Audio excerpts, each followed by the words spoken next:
Dahil dito, pinalabas ni Merlin ang lahat at inanunsyo na sina Abe at Eptel ay lalahok sa isang mock battle.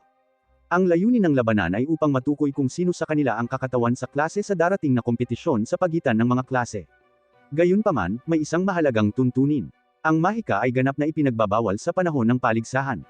Nangangahulugan ito na sina Eptel at Abe ay mapipilitang lumaban gamit lamang ang mano-mano na labanan. Ayaw talagang madamay pa ni Eptel sa anumang drama. Kaya, nakaisip siya ng isang simpleng plano. Nagpasya siyang maghagis ng isang peking sipa na dapat ay sapat na madali para maiwasan ni Abe. At kapag maiwasan ito ni Abe, plano ni Eptel na sadyang magpatalo sa natitirang bahagi ng laban. Nagsimula ang laban at agad na inihagis ni Eptel ang sipa at tinamaan si Abe ng direkta sa mukha. Ang sipa ay nagpabagsak kay Abe sa lupa, na nag-iwan sa lahat ng nanunood na ganap na natigilan. Walang makapaniwala na nagawa ni Eptel na tamaan si Abe, na itinuturing na isa sa pinakamalakas na estudyante sa klase. Agad na itinaas ni Merlin ang kamay ni Eptel at idineklara siyang panalo.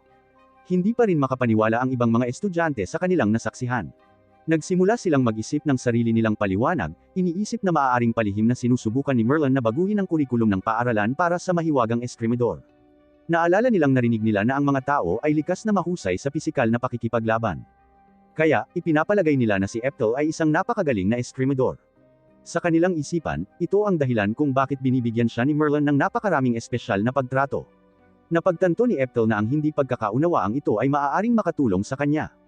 Kung naniniwala ang lahat na isa lamang siyang talented na eskrimidor, maaaring tumigil na sila sa pagbibigay ng labis na pansin sa iba pa niyang kakayahan. Kaya sa kabila ng kaba, nagpasya si Eptel na makisabay sa kwento. Samantala, si Abe ay nakahiga pa rin ng nakadapa sa lupa at base sa kanyang ekspresyon, galit na galit siya sa nangyari. Nang gabing iyon, kumain si Eptel ng hapunan kasama si Anastasia. Habang kumakain sila, binanggit ni Anastasia kung gaano kadaling talunin ni Eptel ang isang taong itinuturing na napakalakas. Napaisip siya kung ano ang gagawin ni Eptel kung sakaling mapunta siya sa isang sitwasyon kung saan ang lakas lamang ay hindi kayang lutisin ang problema. Ibinaba ni Eptel ang kanyang kutsilyo at naglaan ng ilang oras upang pag-isipan ang kanyang tanong. Maya-maya, sinabi niya na gagawin niya ang lahat para masigurong magiging maayos ang lahat. Sabi ni Anastasia, inaasahan na niya na ganoon ang sasabihin ni Eptel. Gayunpaman, tinanong niya ito kung ano ang gagawin niya kung sakaling maharap siya sa isang kakilakilabot na kapalaran na hindi niya mababago. Pareho lang ang sagot ni Eptel. Sinabi niya na mananatiling pareho ang kanyang tugon kahit anong sitwasyon ang kanyang harapin. Dahil sa narinig niya, napagtanto ni Anastasia kung gaano talaga kahanga-hanga si Eptel. Nagsimula siyang mag-isip kung paano si Eptel ang laging tumutulong sa kanya at gumagawa ng mga bagay para sa kanya. Bagamat pakiramdam niya ay wala siyang nagawang kapalit para sa kanya, nagsimula siyang makaramdam ng kawalan ng silbi at naging determinado na makahanap ng paraan para mabayaran siya. Kaya, hinubad niya ang kanyang damit at inialok ang sarili sa kanya bilang isang alipin sa pakikipagtalik. Idinyura ni Eptel ang kanyang inumin nang marinig iyon at nagmadaling ibalik ang kanyang mga damit kay Anastasia. Sinabi niya sa kanya na hindi niya kailangang bayaran siya dahil mas gusto pa niyang kumain kasama niya kaysa pagsilbihan siya. Narinig ni Anastasia ang sagot ni Eptel at naiwan siyang gulat na gulat. Pagkatapos ay niyaya siya ni Eptel na sumama muli sa kanya sa hapunan at tuwang-tuwa siyang pumayag. Magkasama silang naupo at nagsasaya sa kanilang kainan, ginugol ang gabi sa pag-uusap at pagkakaroon ng masayang oras. Kinabukasan, dumating sina Eptel at Merlin sa treasury at mabilis na natuklasan na ang Raikiri kasama ang ilan pang mahahalagang kayamanan ay ninakaw. Hindi nagtagal ay nakakita sila ng ebidensya na nagmumungkahi na si Anastasia ang may pananagutan. Tila, pinayagan siya ng genie na nagbabantay sa treasury na dumaan ng mas maaga dahil inakala nitong kasama niya si Eptel. Pagpasok sa treasury, nawala si Anastasia dala ang lahat ng kayamanan. Agad na napagtanto ni Eptel na sa wakas ay na-activate na ang espesyal na simbolo ng alipin ni Anastasia. Gayunpaman, ang espesyal na simbolo ng alipin ay may kasamang ilang mga patakaran. Ang taong kumokontrol sa simbolo ay hindi maaaring magbigay ng utos na direktang magreresulta sa pagkamatay ng alipin, ni hindi nila maaaring pilitin ang alipin na gumawa ng krimen. Naalala ni Merlin na ang simpleng pagkakaroon ng isa sa mga espesyal na simbolo ng alipin na ito ay itinuturing na isang seryosong krimen. Kaya't nagtataka siya kung paano nakakuha si Anastasia ng isa sa simula pa lang. Pagkatapos ay tinanong ni Merlin si Eptel kung ano ang plano nitong gawin tungkol sa sitwasyon. Humarap si Eptel sa kanya at mahinahong sinabing sisirain niya ang kontratang may kaugnayan sa espesyal na simbolo ng alipin ni Anastasia. Nabigla si Merlin sa sagot nito. Ipinaalala niya kay Eptel na minsan ay may isang kaso kung saan winasak ng isang Diyos ang isang buong maliit na bansa matapos na may isang taong sumira sa isang espesyal na kontrata ng simbolo ng alipin. Alam na ni Eptel na hindi magiging madali ang pagsira sa kontrata. Ang mahika na sumusuporta sa isang espesyal na simbolo ng alipin ay direktang konektado sa isang Diyos, ibig sabihin kung gusto niyang sirain ang kontrata, kailangan niyang talunin ang Diyos na iyon sa kalaunan. Pagkatapos ay tinanong ni Merlin si Eptel kung bakit handa siyang gawin ito para sa parehong batang babae na nagtaksil sa kanya. Ipinaliwanag lamang ni Eptel na hindi ito naiiba noong kinuha niya si Merlin noong bata pa ito. Nangako siya sa kanyang sarili noon na paprotektahan niya ito hanggang sa pinakadulo, at balak niyang tuparin ang pangakong iyon anuman ang mangyari. Alam ni Merlin na walang makakapigil kay Eptel kapag naging ganito na siya kadeterminado. Kaya tinanong niya kung may ideya ba siya kung nasaan si Anastasia ngayon. Ipinahayag ni Eptel na inaasahan na niya ang ganitong mangyayari. Bago umalis si Anastasia, palihim niyang nilagyan ng mahika sa pagsubaybay ang kayamanan. Batay sa spell ng pagsubaybay, naisip ni Eptel na malamang napapunta na si Anastasia para ihatid ang mga ninakaw na kayamanan sa kanyang bagong amo. Samantala, nakaupo si Anastasia sa harap ng kanyang tunay na amo, na pumupuri sa kanya dahil sa matagumpay na pagnanakaw ng mga kayamanan. Pagkatapos ay nabunyag na ang kanyang tunay na amo ay walang iba kundi si Abe. Inamin ni Abe na nagulat siya nang biglang dumating si Anastasia sa kanilang paaralan bilang isang transfer student. Pagkatapos ay sinuri niya ang Raikiri at napagtanto na ito ang parehong espada na dating ginamit upang talunin ang demonyong Panginoon at ang kanyang hukbo 400 taon na ang nakalilipas. Matapos suriin ang espada, ibinaling ni Abe ang kanyang atensyon kay Anastasia at tinanong kung alam na ba nito na ganito kalakas si Eptel. Lumalabas na dati nang hiniling ni Abe kay Anastasia na lumikha ng sitwasyon kung saan sila ni Eptel ay maghaharap sa huli. Ito ang dahilan kung bakit nagboluntaryo si Anastasia kay Eptel para sa kunwaring labanan. Inamin lamang ni Anastasia na wala siyang ideya na ganoon talaga kalakas si Eptel.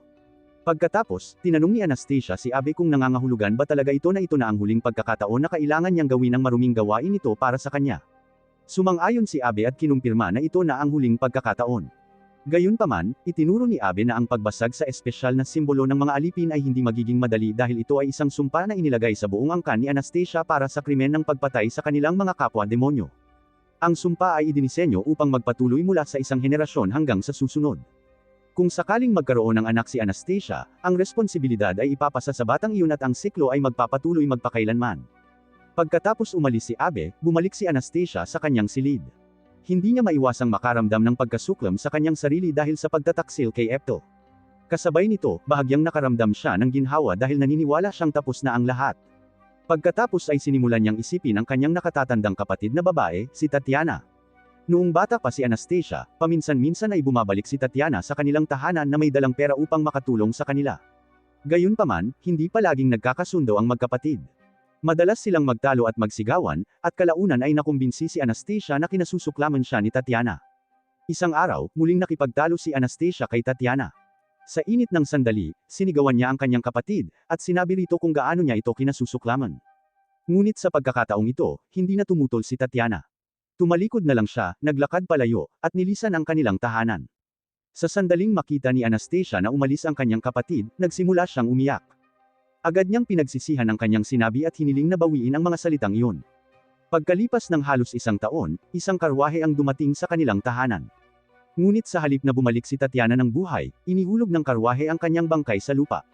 Sumugod si Anastasia patungo sa kanyang kapatid na may luha sa kanyang mga mata, desperadong sinusuri ang kanyang katawan.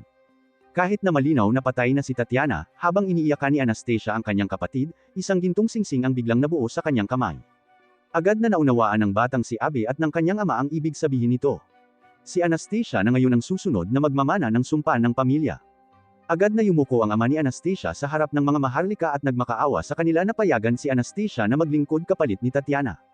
Tiningnan siya ni Anastasia at napagtanto kung gaano talaga siya kasama bilang isang ama. Di nagtagal, nagsimula ang ritual ng paglilipat. Nakatali si Anastasia sa tabi ng bangkay ni Tatiana, habang naghahanda ang mga namamahala na ilipat ang espesyal na simbolo ng alipin sa kanya. Inilabas ang simbolo ng alipin ni Tatiana at ipinaliwanag ng namamahala na nagkamali si Tatiana habang isinasagawa ang kontrata. Dahil sa pagkakamaling iyon, itinuturing na siyang alipin nila, ang pamilyang Port. Ipinaliwanag ng ama ni Abe ang mga tuntunin ng kontrata. Sa totoo lang, napakasimple lang nito. Bawat henerasyon, ang taong may dalang sumpa ay dapat magbigay ng 5 artifact sa pamilyang Port. Kapag natapos na ang henerasyong iyon, ang responsibilidad ay ipapasa sa susunod na henerasyon, na magpapatuloy sa siklo ng walang hanggan. Ipinaliwanag ng batang si Abe na mapipilitan si Anastasia na pasukin ang mga tahanan ng ibang mga maharlika at nakawin ang kanilang mahahalagang artifact. Nagawa ni Tatiana na maghatid ng 3 artifact bago siya nahuli, ibig sabihin ay may utang pa siyang 2 sa kanila. Biglang humagalpak ng tawa si Abe habang inaalala kung paano natuklasan at kalaunan ay pinatay si Tatiana.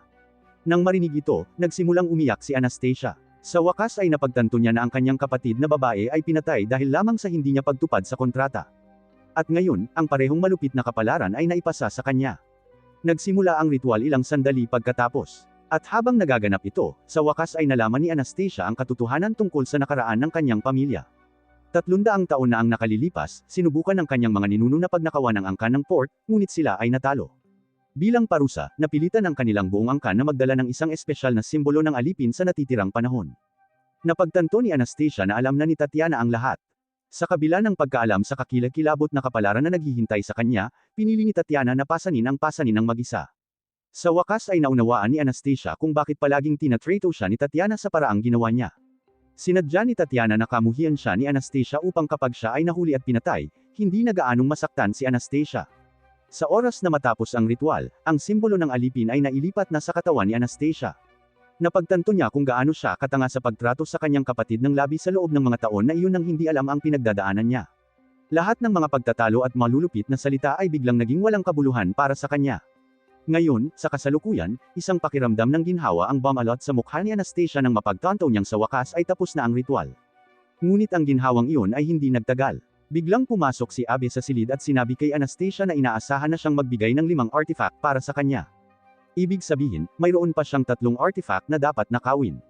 Agad na tumutol si Anastasia, ipinaalala kay Abe na hindi ito ang sinabi niya sa kanya kanina. Inamin ni Abe na tama siya, ngunit sinabing hindi mahalaga. Taglay pa rin niya ang espesyal na simbolo ng alipin, ibig sabihin ay wala siyang ibang magagawa kundi sundin ang kanilang mga utos. Napagdesisyonan na nina Abe at ng kanyang ama na si Anastasia ay masyadong matalino para basta na lang pabayaan, lalo na matapos niyang madala sa kanila ang isang artifact na kasing lakas ng Raikiri. Natahimik at natakot si Anastasia nang mapagtanto niya na ang pagkamatay ng kanyang kapatid ay maaaring walang kahulugan. Nang makita ang kanyang reaksyon, lalong naging arrogant si Abe at nagpasyang ibunyag ang katotohanan sa kanya. Sinabi niya kay Anastasia na ang buong kwento tungkol sa digmaan sa teritoryo ay isang malaking kasinungalingan. Sa katotohanan, ang Port Clan ang nagpasimula ng digmaan. Ninakaw nila ang teritoryong pagmamayari ng mga ninuno ni Anastasia at pagkatapos ay sinisi ang kanyang pamilya sa pagpatay sa kanilang mga kapwa-demonyo. Ginamit nila ang kasinungalingang iyon upang pilitin ang angkan ni Anastasia na dalhin ang espesyal na simbolo ng alipin sa loob ng maraming henerasyon. Natulala si Anastasia nang marinig niya ito. Sa wakas ay napagtanto niya na ang kanyang buong pamilya ay nawasak dahil sa makasariling mga aksyon ng Port Clan. Nagdusa si Tatiana at kalaunan ay namatay dahil sa isang krimen na hindi man lang nagawa ng kanyang pamilya. Nagsimulang tumawa ng hysterical si Abe habang pinapanood ang patay na ekspresyon sa mukha ni Anastasia. Tila nasisiyahan siyang makita kung gaano siya kalungkot. Hindi nakipagtalo si Anastasia sa kanya. Nagpaalam lang siya kay Abe ng magandang gabi at tahimik na lumabas ng mansyon, dala pa rin ang kawalan ng laman sa kanyang mga mata. Gayunpaman, hindi nag-aalala si Abe tungkol sa kanyang pag-alis. Alam niya na kahit saan magpunta si Anastasia, hanggat patuloy niyang dala ang espesyal na simbolo ng alipin, mapipilitan siyang bumalik sa kanya nang hindi bababa sa 1 beses bawat 6 na buwan.